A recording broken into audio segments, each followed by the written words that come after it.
दोस्तों, स्वागत है आपका आज के हमारे नए क्लास में। जैसा कि आप जानते हैं बीएससी फर्स्ट सेमेस्टर हम पढ़ा रहे हैं और केमिस्ट्री हमारी चल रही है। चैप्टर चल रहा है हमारा वीक इंट्रोडक्शन, पहली यूनिट हम आपको करा रहे हैं और इसमें कई क्लासेस हो चुके हैं। आज हमारी 5th क्लास है। अगर आप पहली बार इस वीडियो को देख रहे हैं तो इसकी बीएससी फर्स्ट सेमेस्टर के नाम से इसकी प्लेलिस्ट भी बना दी है। आप चाहें तो वहाँ पर जाके अपने लाइन टू लाइन क्लासेस को आप अटेंड करें और अपने नोट्स भी अच्छे से प्रिपेयर कर सकते हैं। आज का जो क्लास है वो हम आपको पढ़ाने वाले हैं हाइड्रोजन बॉन्डिंग के बारे में। इससे पहले हम कई सारे इंटरेक्शन के बारे में आपको पढ़ा चुके हैं। आई होप उतना आपको अगर आपने देखा है तो समझ में आ गया होगा। अब आज की क्लास में हम बात करेंगे हाइड्रोजन बॉन्डिंग के बारे में। हाइड्रोजन क्या होता है? एक एलिमेंट है। क्या है? एक तत्व है। इंग्लिश में एलिमेंट बोलते हैं तत्व को, ठीक है। तो हाइड्रोजन का नंबर भी आपको पता ही होना चाहिए, 1 होता है। एटॉमिक नंबर जो होता है यानी परमाणु संख्या इसकी 1 होती है। फिर उसके बाद बॉन्डिंग क्या होता है? बॉन्ड यानी होता है बंध। जब भी दो चीज़ें आपस में एक दूसरे से जुड़ी हुई होती हैं उसी को हम क्या कहते हैं? बॉन्ड कहते हैं केमिकल लैंग्वेज में। तो यहाँ पर कई तरीके के बॉन्ड होते हैं। सिंगल बॉन्ड होता है तो वो एक लाइन दिखाते हैं, जैसे कि यहाँ पर कुछ भी हमने HF लिख दिया। अगर एक बॉन्ड लिखा है तो उसको सिंगल बॉन्ड बोलेंगे, 2 बॉन्ड लगे हैं तो उसको डबल बॉन्ड बोलते हैं, 3 बॉन्ड लगे हैं तो उसको हम ट्रिपल बॉन्ड कहते हैं। इसको समझने के लिए आपको पहली चीज़ क्या है? संयोजकता यानी कि वैलेंसी आपको करनी आनी चाहिए और साथ ही साथ आपको जो एटॉमिक नंबर हम कई क्लासों में कह चुके हैं आपको पता होना चाहिए किसका होता है। ज़्यादा नहीं तो 30 तक तो आपको याद होने चाहिए, 30 तत्व, ठीक है। तो बात करेंगे हाइड्रोजन बॉन्डिंग, समझ में आ गया होगा। हाइड्रोजन क्या है? एक तत्व है और जो बॉन्डिंग है वो क्या होती है? जब भी दो चीज़ें आपस में किसी भी single bond, double bond, triple bond से जुड़ी होती है तो जो बीच में चीज़ लगी होती है उसको हम बोलते हैं बॉन्ड बोलते हैं। अब यहाँ पर बात करेंगे हम हाइड्रोजन बॉन्डिंग की। तो क्या होती है? बहुत ही आसान लैंग्वेज में यहाँ पर लिख दिया है कि जब हाइड्रोजन किसी हाई इलेक्ट्रोनेगेटिविटी वाले एलिमेंट से कोवैलेंट बॉन्ड से जुड़ता है तब इनके बीच का बॉन्ड पोलर हो जाता है। पोलर तो हम आपको बता चुके थे, ध्रुवीय यानी कि जिसके ध्रुव होते हैं यानी जिसके किनारे होते हैं वही पोलर होता है। अब हाइड्रोजन बॉन्डिंग कब होती है? कोवैलेंट बॉन्ड से जब जुड़ता है कौन? हाई इलेक्ट्रोनेगेटिविटी वाले एलिमेंट। तो पहले तो हम आपको ये बता देते हैं हाई इलेक्ट्रोनेगेटिविटी क्या होती है, यानी कि उच्च विद्युत ऋणात्मकता। हिंदी में बोलते हैं इसको उच्च विद्युत ऋणात्मकता, यानी जो जितना ज़्यादा माइनस लेके बैठा होगा वही क्या होगा? हाई इलेक्ट्रोनेगेटिविटी होगा। जैसे अभी आपको एग्जाम्पल बताएंगे तो आपको और अच्छे से समझ में आएगा। इतना समझ लीजिए, हाई इलेक्ट्रोनेगेटिविटी यानी कि उच्च विद्युत ऋणात्मकता, जिसके ऊपर जितना ज़्यादा माइनस होगा। माइनस कब आता है? जब कोई भी तत्व जो होता है किसी से इलेक्ट्रॉनों को लेता है तब उसके ऊपर माइनस आ जाता है। कोवैलेंट बॉन्ड होता है साझेदारी वाला बॉन्ड, हिंदी में बोलते हैं सहसंयोजक बंध इसको। तो जब भी दो एलिमेंट होंगे साझेदारी करेंगे तो उनके बीच जो भी बॉन्ड बनेगा उसको उस बॉन्ड का नाम होता है कोवैलेंट बॉन्ड। तो अगर ये हम आपको दिखाएं, ये देखिए एग्जांपल में हमने यहाँ पर आपको दिखाया है HF। ये देखिए पोलर दिख रहा है, यहाँ पर एक के ऊपर प्लस है एक के ऊपर माइनस है। हमने आपको बताया था पोलर तभी चीज़ होगी जब एक के ऊपर प्लस होगा और एक के ऊपर माइनस होगा। अब प्लस माइनस कैसे आया ये भी हम आपको समझा चुके हैं। H का नंबर होता है 1, इसके कोश में होता है 1 इलेक्ट्रॉन, K में होने चाहिए लेकिन 2 है, एक इलेक्ट्रॉन की कमी है तो ये भी किसी को दे देता है और देने वाले के ऊपर हमेशा प्लस का निशान आता है, इसलिए प्लस डेल्टा लिखा हुआ। डेल्टा होता है मीन्स आंशिक रूप से, यानी आंशिक रूप से इसके ऊपर प्लस होता है। इसी तरीके से जो F है, F का नंबर यानी फ्लोरीन का नंबर होता है 9 और इसका बनता है, अगर इसका विन्यास हम बनाए KLMN के रूप में तो बनेगा 2 और 7। यहाँ पर कितने इलेक्ट्रॉनों की कमी है? 8 इलेक्ट्रॉन होने चाहिए थे, कौशल और लुईस ने बताया था, लेकिन यहाँ पर है 7 ही इलेक्ट्रॉन। 1 इलेक्ट्रॉन की कमी है तो क्या करता है? ये 1 इलेक्ट्रॉन किसी से ले लेता है, 1 लेता है तो इसी के लिए इसके ऊपर 1 माइनस आ जाता है आंशिक रूप से, ठीक है।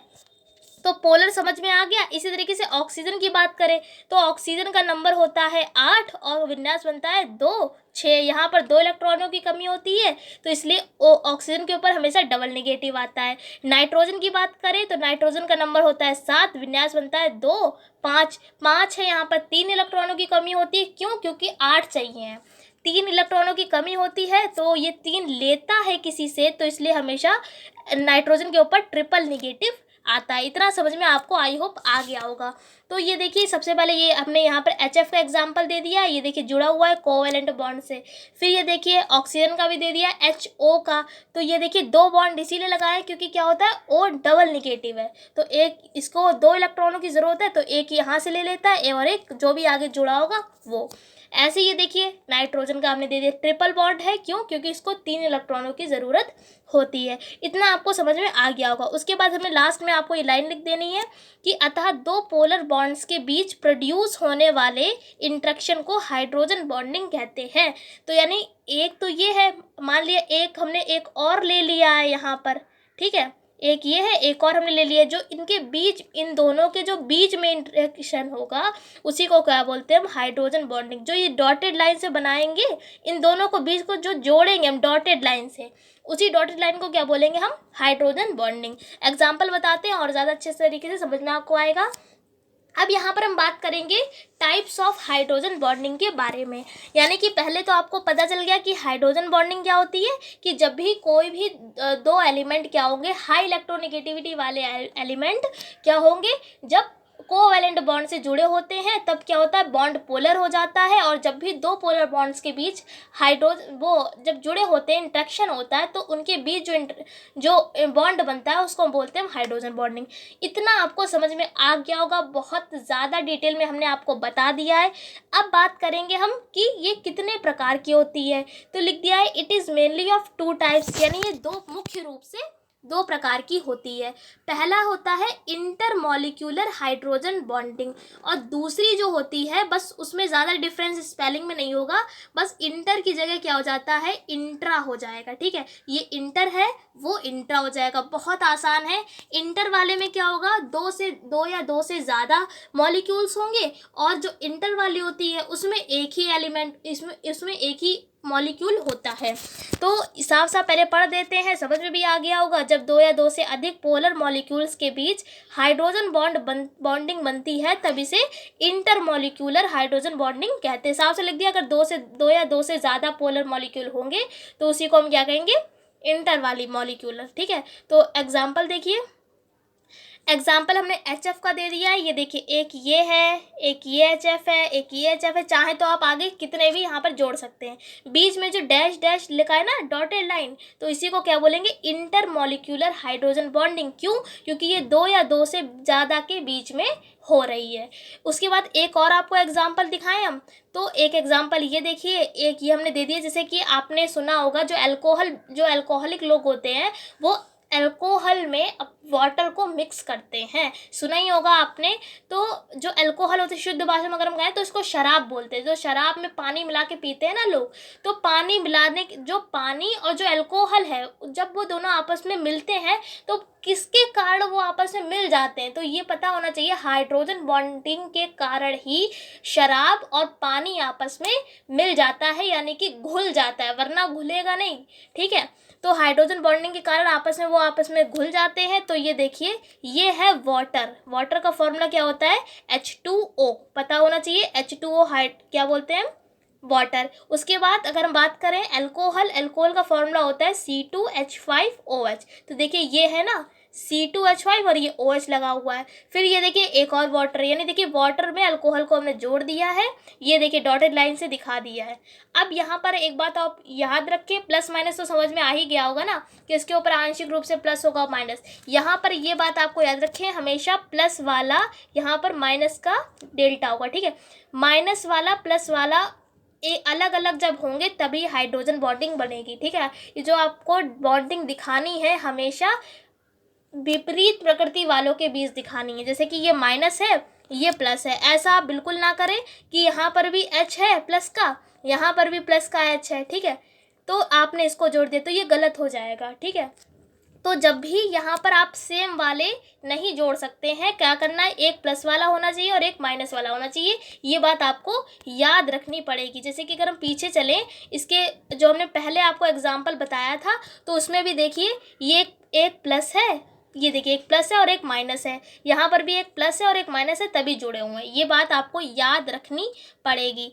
इतना आपको समझ में आ गया होगा कि इंटरमॉलिक्यूलर हाइड्रोजन बॉन्डिंग क्या होती है। अब हम आपको बताएंगे इंट्रामॉलिक्यूलर हाइड्रोजन बॉन्डिंग। इसमें क्या होगा, जो कुछ होगा एक ही मॉलिक्यूल होगा, एक ही मॉलिक्यूल में ही आपको हाइड्रोजन बॉन्डिंग को दिखाना है। बस लिख दिया है कि जब एक ही मॉलिक्यूल के एटम यानी परमाणु के बीच हाइड्रोजन बॉन्ड बनता है तो उसे इंट्रामॉलिक्यूलर हाइड्रोजन बॉन्डिंग कहते हैं। तो हमने यहाँ पर एग्जाम्पल दे दिया है ऑर्थो नाइट्रोफिनॉल का। तो फिनॉल का, इसलिए आपको यहाँ पर फिनॉल का फॉर्मूला याद होना चाहिए। क्या होता है, C6H5OH।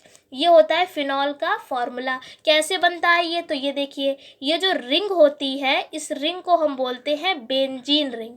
बेंजीन का फॉर्मूला होता है C6H6, इसको बोलते हैं बेंजीन रिंग। अगर इसमें आप ऊपर जोड़ देंगे OH, तो अगर आप, अब ये पूरा फॉर्मूला किसका बन जाएगा, तो ये पूरा फॉर्मूला फिनॉल का बन जाएगा। ठीक है, जब तक इसमें OH नहीं लगा था तब तक ये रिंग बेंजीन कहलाई थी, लेकिन जब इसमें ऊपर OH भी जुड़ गया तो ये कहलाएगा हमारा फिनॉल कहलाएगा। अब इसमें हमने एग्जाम्पल दिया है ऑर्थो नाइट्रोफिनॉल। इतना तो समझ में आ गया होगा, फिनॉल है। अब ये ऑर्थो और नाइट्रो क्या है, ये जो रिंग होती है इसमें पोजीशन, 3 पोजीशन होती हैं। मान ले OH यहाँ पर ग्रुप मेरा जुड़ा हुआ है, अगर कोई भी यहाँ पर जुड़ा हुआ है तो उसको बोलते हैं ऑर्थो। यहाँ पर अगर कोई चीज़ जुड़ी हुई है तो उसको बोलते हैं हम मेटा, और जो अगर नीचे कोई चीज़ जुड़ी हुई है तो उसको बोलते हैं पैरा। ऐसे अगर इधर में भी 3 इधर हो गई, ऐसे यहाँ पर भी, और ये ऑर्थो, ये मेटा और ये पैरा, ये वाली पैरा हो जाती है। इतना समझ में आ गया। जहाँ पर भी ग्रुप लगा होता है उसी के अकॉर्डिंग हम जोड़ लेते हैं, पहला ऑर्थो फिर मेटा और पैरा। तो और नाइट्रो लगा है तो नाइट्रो जो ग्रुप होता है तो उसका सिंबल जो होती है, संकेत उसका NO2 होता है। नाइट्रो ग्रुप को हम NO2 से लिखते हैं। तो ये देखिए, ये NO2 हो गया, ये O2 लगे है ना, तो NO2 हो गया। कहाँ पे जुड़ा हुआ है, पोजीशन आप इसकी देखिए पहली वाली है, तो इसलिए इसका नाम हो जाएगा ऑर्थो नाइट्रोफिनॉल। और O के ऊपर डबल नेगेटिव होता है, इसलिए यहाँ पर डबल बॉन्ड इस तरीके से लगा रखा है हमने, क्योंकि अगर O ऑक्सीजन के यहाँ पर इलेक्ट्रॉन पूरे करेंगे तो ये देखिए एक यहाँ पर 2 इलेक्ट्रॉनों की कमी होती है तो यहाँ पर डबल बॉन्ड लगा दिया। अब ये वाला जो बॉन्ड होता है ये उधार दे देता है दो, तो इस तरीके से हम इस बॉन्ड को दिखा देते हैं।